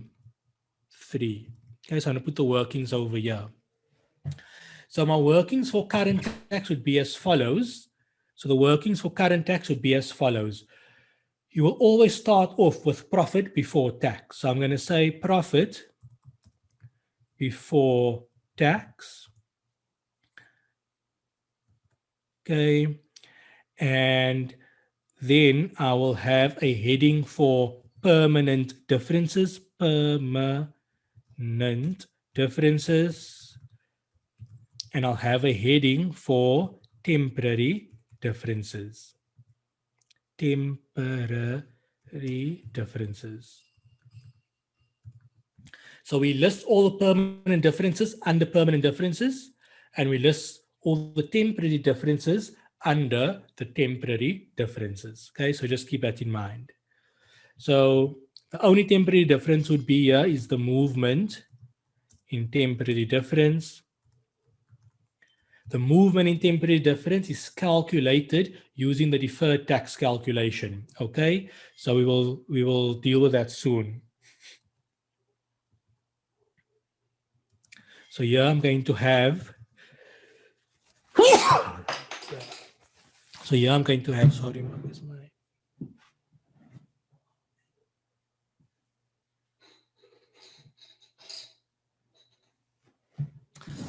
So that will be my current tax calculation.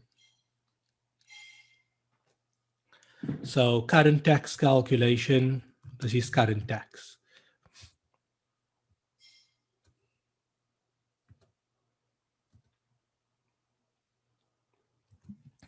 So your profit before tax will come from part B2. So I'm going to go fetch it from part B2. So my profit before tax comes from part B2, the 20,747,600 Rand. You're going to tell them it is from B2. Okay. Remember, if you use a different number, you're going to lose this mark. Okay. So you have to use that number. Even if your number is wrong, even if you think your number is wrong, you have to use that number. So from B2, that is what we'll be using. Now I have my permanent differences. Remember my permanent differences. Now remember, you're going to adjust profit before tax. So you're only going to exclude something that's in profit before tax. Sorry, I just want to change this quickly.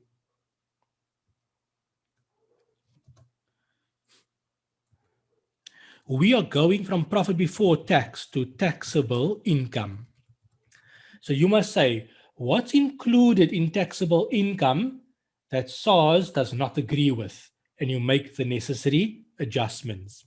So remember, included in taxable income, included in profit before tax is dividends received. Included in profit before tax is dividends received. Accounting included dividends received in profit before tax. SARS says we don't tax dividends received, so therefore take it out. It was 200,000 Rand. SARS is saying we don't tax dividends received, so therefore take it out. And remember, we said there's a permanent difference. We explained why. Included in profit before tax is donations. Accounting deducted donations. SARS is saying we're not going to grant you a deduction. So therefore, SARS is saying, please add back donations. So from a taxable income point of view, donations will increase taxable income. From a dividends received will decrease taxable income. Included in profit before tax is a foreign income. South Africa, SARS is not taxing a foreign income. So the foreign income increased profit before tax. SARS is saying we're not going to tax it, so therefore take it out. So I'm going to say foreign income 60,000 Rand. Okay, so it was an income, an increase. SARS, you're not taxing it, so take it out. And those are our permanent differences. Okay. Now just keep note. Include when we're working from profit before tax to taxable income, we do not take the provision, the prior year over or under provision into account. The reason being is the prior year under or over provision is not included in profit before tax. So just keep that in mind. I'm not going into detailed explanation now. It doesn't take too much time. If there's time at the end, I'll explain that further. But just keep in mind the provision for the prior year under or over provision is not included in profit before tax. And therefore, we do not make the adjustment over here. And now we must do our movement in temporary differences. Before the movement in temporary differences, our taxable income, our taxable income is equal to this. So before our temporary difference, our taxable income is sitting at 20,497,000 Rand, 497,600 Rand. Now it is going to work out our temporary difference.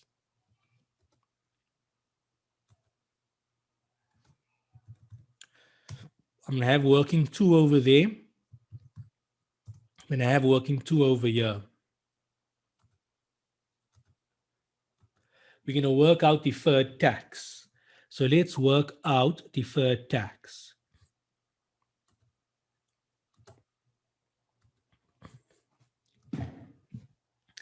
We need to work out deferred tax 2018, deferred tax 2019. So I'm going to have details. I'm going.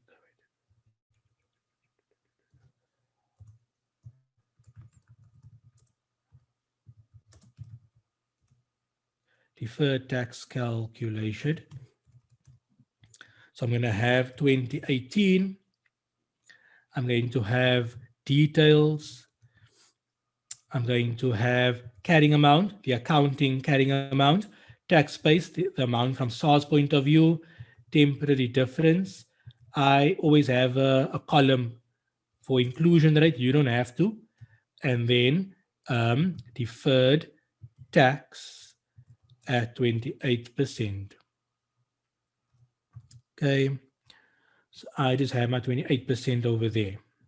Now I'll do the same for 2019. I'm going to copy and paste, and I'll put it over here. Same for 2019.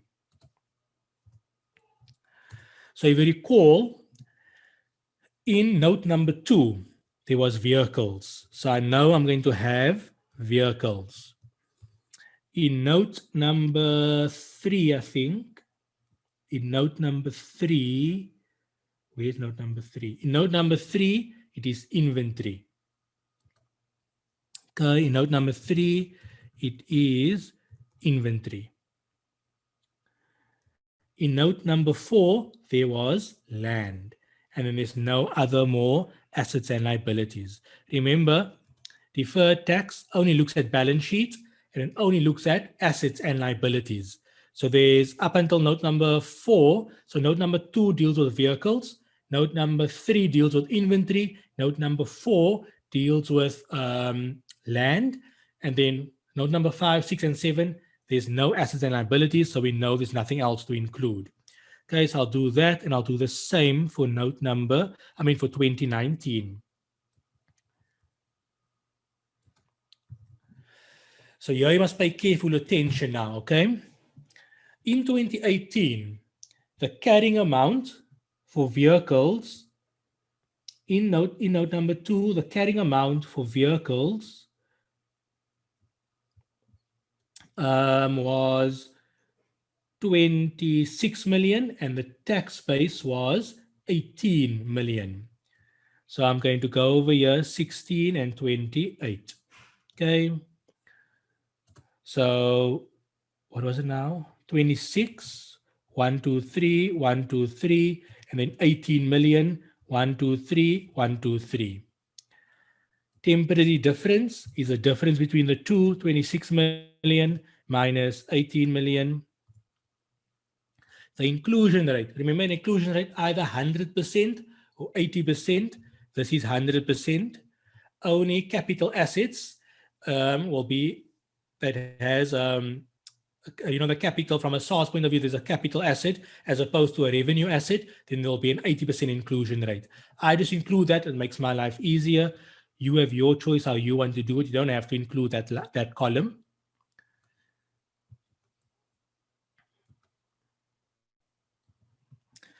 So I'm going to say equals temporary difference multiplied by my inclusion rate multiplied by 28%. Okay, I'm going to F4 that so it stays on the 28%. So that is my temporary difference for vehicles in 2018. Now for inventory. Remember, for inventory, let me just remove for inventory, they had to go back in time. Okay, so for inventory, so for those of you who was talking about the inventory, temporary difference and so forth, here's where it come into play. Last year, the deferred tax in 2018, the carrying amount from accounting point of view would have been 1,370,000 Rand. And for SARS point of view, it would have also been 1,370,000 Rand. Why? Because SARS uses the same value as accounting. Okay, so SARS value inventory in the same method as accounting. Now we are in 2019. In 2019, there was a change in accounting policy, so we had to go back in time. So we're going back to 2018. So from an accounting point of view, inventory is no longer 1,370,000. It is now 1,440,000 Rand. So therefore, when we go over here for inventory, we are in 2019, but doing 2018.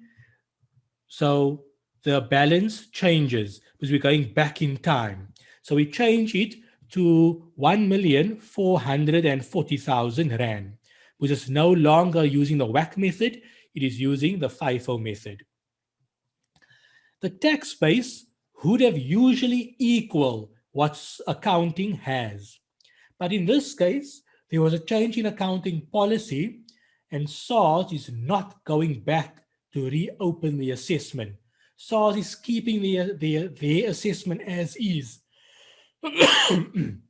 And their assessment was based on the original, which is 1370. So in this case, there will be a temporary difference. So just be aware of that. So over here, we will have a temporary difference of the 70,000, an inclusion rate of 100, and that is our deferred tax. Land, there's no land because land was only acquired in 2019, the 10th of March 2018, which is the current financial year. So this is all zero. Okay, so this is all zero.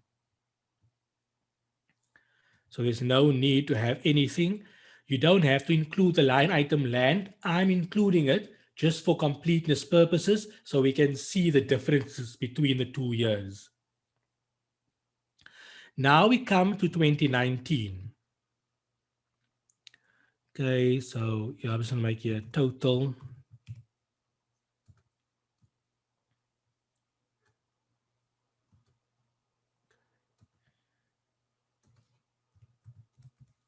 So sum all of that. Sum all of that. Okay. Now we come to 2019. So vehicles in 2019 was 22 million, I think. Let me just check again. So vehicles in 2019 was 22 million and tax base 12 million. So the tax base in 2019 for vehicles was 12 million, 123, 123. Now remember, this is 22 million, 123, 123. But this was before that increase in depreciation. An increase in depreciation decreases the carrying value. So that is our new tax base. Our temporary difference will be exactly the same. Inclusion rate will be 100%. And then this formula will remain the same. Let me just do it over. This formula will be temporary difference multiplied by the inclusion rate multiplied by 28%. Okay, so that is that over there. Now pay careful attention to inventory. In 2019, we made an adjustment. We changed the accounting policy for inventory. Inventory now, according to the accounting basis, is 1,490,600 rand. 1,490,600 rand.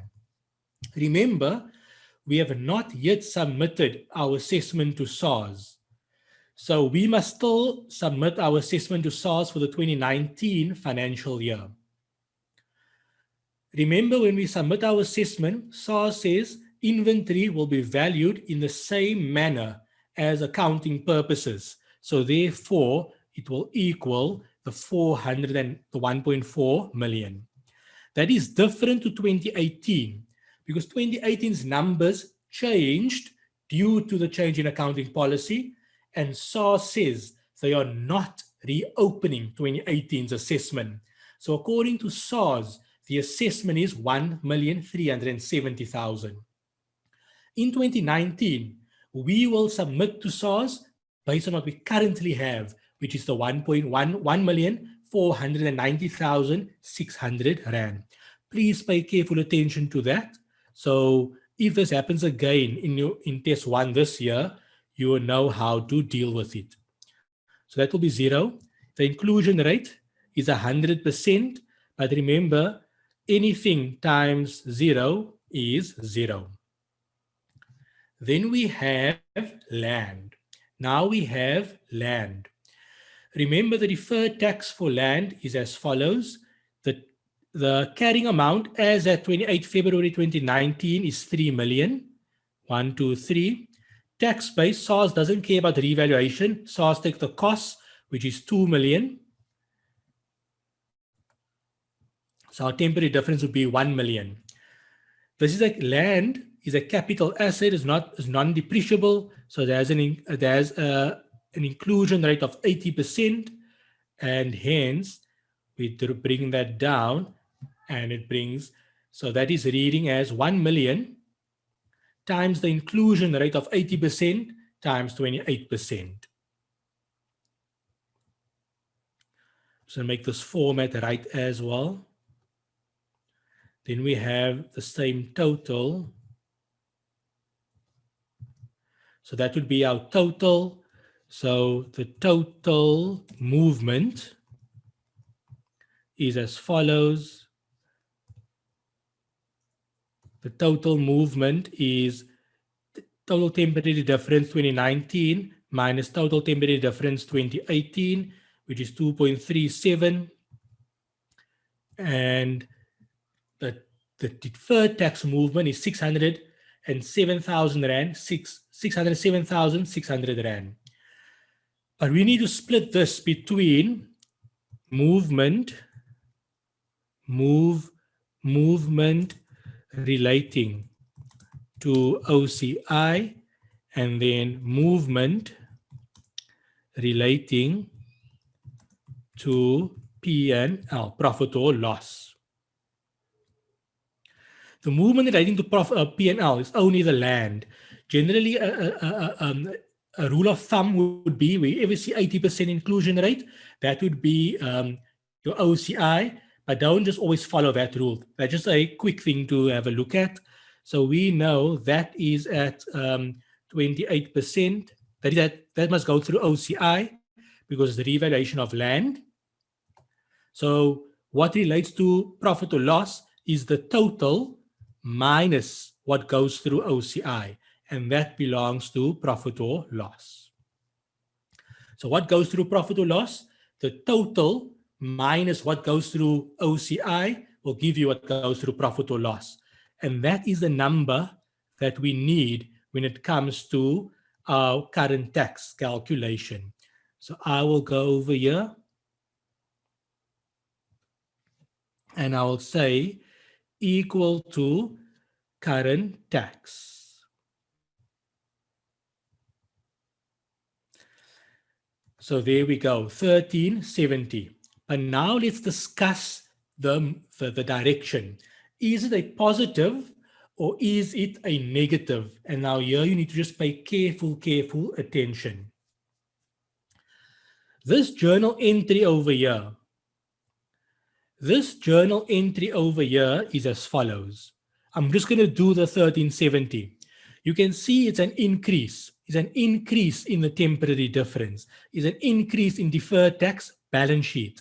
It's an increase in the deferred tax balance sheet. So if we have debit, credit. So deferred tax balance sheet, which is SFP,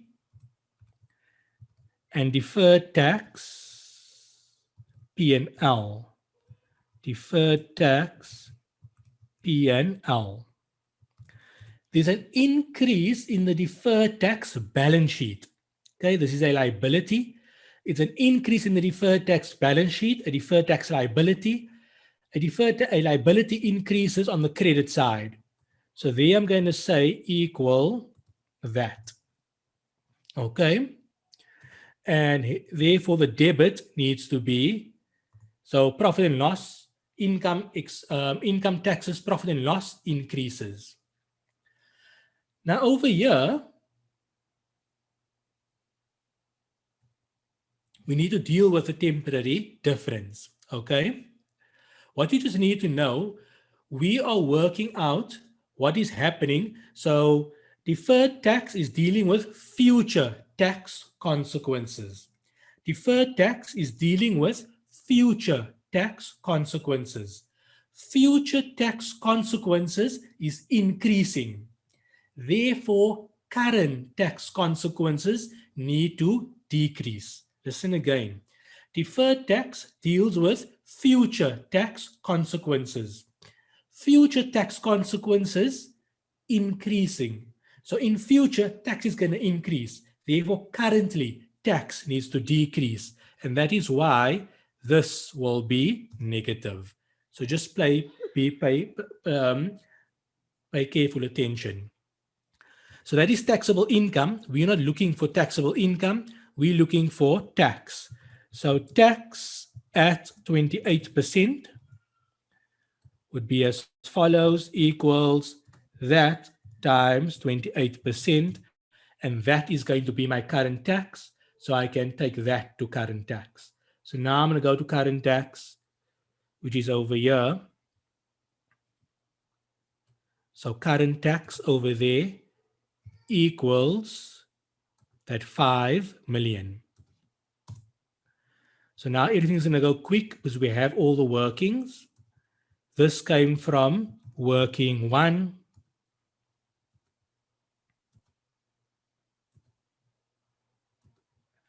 The prior year over provision was 60,000 Rand.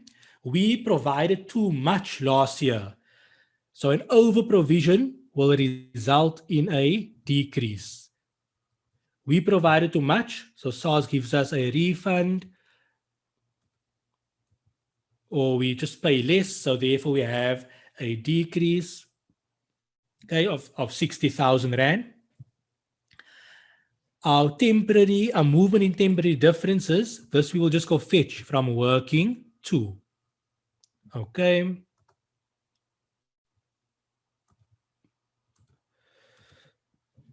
Remember, in the current tax calculation, we were calculating taxable income from a SARS point of view. Here we are calculating income tax. We know deferred tax increased. So we said credit deferred tax SFP, and then we debit deferred tax P&L. So this is going to increase our current tax, our income tax. So we go to the deferred tax calculation and we include it. So that is our current tax, our income tax. Under foreign tax, we have our foreign income. And our foreign income was 10,000 Rand. So that is our income tax for the year. Now we need to make sure that our income tax reconciles. Our profit before tax, once again, comes from B2, which is 20,700,000 and whatever. As you can see, it's saying it is false. It is not equaling each other. As you can see, they're saying it's not equal each other. We expect this income tax to equal that income tax, but it is not. So we need to make reconciliation. The easy thing, we can deal with the dividends received, which was non-taxable. So remember, dividends received will decrease our profit before tax. So we're going to say equal minus the 200,000 Rand times 28%. The donations tax, we will increase, which is going to be plus 10,000 Rand times 28%. We'll deal with the foreign income now. Our provision for income tax decreases. We take the full amount, because this is already at 28%. And the only thing we need to deal with now is the foreign income. So the foreign income, SARS, if they had to tax us, it would be 60,000, 1, 2, 3, times 28%. Okay. However, they're not taxing us on this. So they will not tax us on the 60,000 Rand at 28%. So we're making a tax savings. Okay. However, we did pay a tax of 10,000 Rand. So we are saying we would have paid 60,000 Rand at 28%, but we must reduce that by what we actually paid, which is the 10,000 Rand. And that is how you will reconcile. So just to recap, the reconciliation will deal with all your permanent differences. You must just pay careful attention to your foreign income, which I'm going to highlight in blue, and must pay careful attention to your prior year over provision. That is that from my side. If you have any questions, you can just pop it up in the chat box. I'm going to look through it now. But other than that, that is basically it from my side. So I'm going to check the chat if anyone have any questions.